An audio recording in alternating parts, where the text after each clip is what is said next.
প্রিয় দর্শকবিন্দু, ইসলামের ইতিহাসে এমন অনেক ঘটনা আছে যা আমাদের হৃদয়কে নাড়া দেয়। আজকের এই ভিডিওটিতে আমরা জানব এক রহস্যময় শিক্ষণীয় ঘটনা, একজন সাহাবীর গল্প, যিনি মদ্যপান করতেন, বারবার ভুল করতেন, কিন্তু তারপরেও রাসূলুল্লাহ সাল্লাল্লাহু আলাইহি ওয়াসাল্লাম তার সম্পর্কে এমন একটি কথা বললেন যা আমাদের চিন্তার জগৎকে পাল্টে দিতে পারে।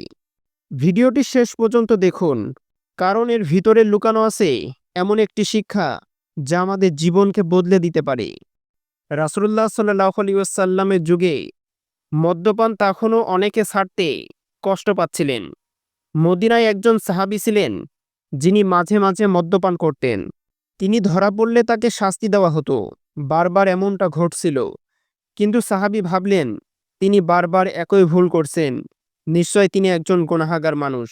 একদিন যখন তিনি আবার ধরা পড়লেন, তখন কিছু সাহাবী বিরক্ত হয়ে বললেন, আল্লাহ তাআলা তাকে অভিশাপ দিক, সে তো বারবার একই গুনাহ করে।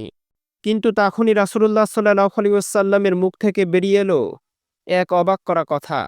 তিনি বললেন, তাকে অভিশাপ দিও না, আল্লাহর কসম, আমি জানি সে আল্লাহ এবং তার রাসূলকে ভালোবাসে। কল্পনা করুন, এক সাহাবী যিনি বারবার মদ্যপান করছেন, কিন্তু নবীজি সাল্লাল্লাহু আলাইহি ওয়াসাল্লাম বলছেন তিনি আল্লাহ এবং তার রাসূলকে ভালোবাসেন। এখানেই রহস্য।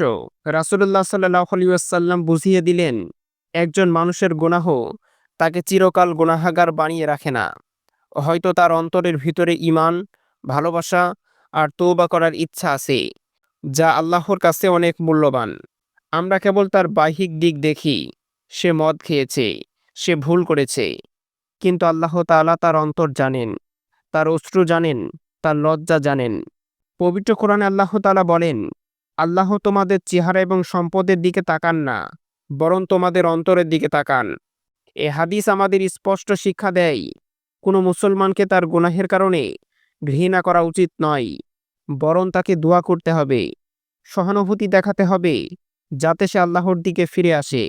আজকের সমাজে আমরা দেখি, কেউ যদি একবার গুনাহ করে, আমরা তাকে গুনাহগার বলে বাদ দিয়ে দিই।